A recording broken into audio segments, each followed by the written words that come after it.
मैं श्री बड़केश्वर महादेव बगीची का महंत हूँ और हमें यहाँ हथौड़ा मोहल्ला में सभी प्रिय भक्तजन हमसे खुश हैं, प्रसन्न हैं और सभी लोग जो है मंदिर पर आवागमन करते हैं। हमारे न होने से पहले 6 साल पहले से मंदिर उजड़ा पड़ा था और एक आध दो व्यक्ति ऐसे भी हैं, वो ये कह देते इस मंदिर को तो खंडर हो जाने दो।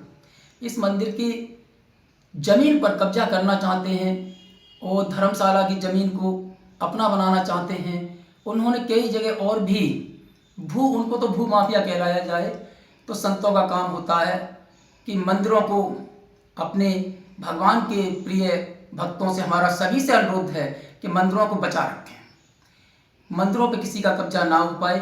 और मैं योगी आदित्यनाथ और मोदी जी से इतना खुश हूँ, बहुत प्रिय हैं, लेकिन मैं उनसे हाथ जोड़कर बहुत निवेदन कर रहा हूँ कि आपके ही छोटे कार्यकर्ता यहाँ पे विनाश के लिए तुले हुए हैं, बिल्कुल विनाश कर देना चाहते हैं आगे के लिए मंदिरों पे, और जहाँ भी हैं तहाँ उनको तो भू माफिया में शामिल कर देना चाहिए, समझे। उनका नाम जो है, एक ही व्यक्ति हमको बहुत ज़्यादा परेशान कर रहे हैं, जिससे मैं बहुत परेशान हूँ और सर्व समाज हमारे साथ है। मैंने एसडीएम साहब को ज्ञापन पत्र सौंपा है और उसमें कुछ भी जो है लिखा है और सभी 50-60 लोगों के दस्तखत भी किए हुए हैं और इसी मोहल्ले के हैं। और उन्होंने जो है वो व्यक्ति किसी 20-30 लोगों के दस्तखत करा के, फर्जी दस्तखत करके अपने हाथों से, और उसने एसडीएम को सौंपा जाके, लेकिन उसको हम एसडीएम के पास दूसरे दिन गए, हमने उनको आगे चलने दो। मैं 5 साल से आज बहुत परेशान था, उससे मैंने कुछ कहा ही नहीं, बोलना चालना नहीं। उनका आते हैं फिर सम्मान भी करते हैं हम, लेकिन वो तो पता नहीं, उनकी जांच की जाए। मैं तो पहले कहता हूँ योगी आदित्यनाथ से एक बार जलेसर में किसी प्रकार से हमारे उच्च अधिकारियों द्वारा उनकी जांच करवाई जाए, ऐसा क्यों कर रहे हैं वो। और मेरे लिए तो फिर भी वो सभी मान्य एक समान है, सभी भक्त एक गढ़ में एक समान ही मानता हूँ, लेकिन ऐसा नहीं होना चाहिए क्योंकि किसी भी जगह पर अत्याचार किया जाए, ऐसा ना हो, वो किसी सर्व जाति में किसी जात का हो। और ये तो मंदिर की बात है, जहां मंदिर में भी योगी आदित्यनाथ का इतना बड़ा वो रहा, लोग राम मंदिर बनवाने के लिए आज 70 वर्षों से परेशान थे। आज हमारे मोदी और योगी ने जहां राम मंदिर बनवा के खड़ा कर दिया है, और ऐसे हमारे जो प्राचीन मंदिर 1899 की ये बड़केश्वर महादेव बगीची तहसील में दर्ज है, और मैं उनको ज्ञापन पत्र अपने एसडीएम साहब को भी सौंप कर आया हूँ, चेयरमैन साहब को भी सौंप कर आया हूँ। ये सब चीज़ें मैं उनको कागज दे के आया हूँ।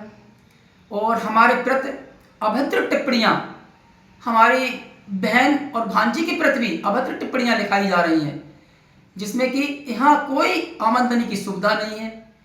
1-2 कमरे बने हुए हैं, जिसमें कभी कोई गरीब लोगों की शादी हो जाती है तो 2-4 शादी अगर हो गई साल में तो हो गई है, उसमें ज़्यादा से ज़्यादा 10 या 15 हज़ार रुपये से ज़्यादा पूरी जांच की जाए इस बात की, आते नहीं है पूरी साल में। और यहाँ इतना बड़ा आश्रम है ये, जिसमें 4 सेवाधारी हमेशा रहते हैं, 2 गाय रहती हैं हमारे यहाँ हैं, और अकेले यहाँ कोई दान देने वाला नहीं है इतना। अब कैसे कहाँ से हम करते हैं, कहने का मतलब यह है, ज्ञानी विवेकी आदमी इस बात को समझ लेगा कि यहाँ पे जो पेड़ लगा हुआ है इस आश्रम पे, इसकी जड़ें कहाँ तक हैं। कहने का मतलब यह है, यहाँ पे जो महात्मा रह रहे हैं इनकी जड़ें कहाँ तक फैल रही हैं, पेड़ का मतलब ये हो गया है। तो अब पैसा कहाँ से, हमारे शिष्य लोग कैसे व्यवस्था भारों से करते हैं, और मैं यहाँ उस आश्रम को चमन करना चाहता हूँ, और फिर भी हमारे पीछे लोग इस तरीके से पड़े हुए हैं। तो मैं योगी आदित्यनाथ जी से विनम्र निवेदन करके मैं आग्रह करता हूँ उनसे कि ऐसे लोगों की जांच कराई जाए और उनको तत्काल कानूनी कार्रवाई करके उनकी शायद उनकी जैसी भी बने वैसा किया जाए।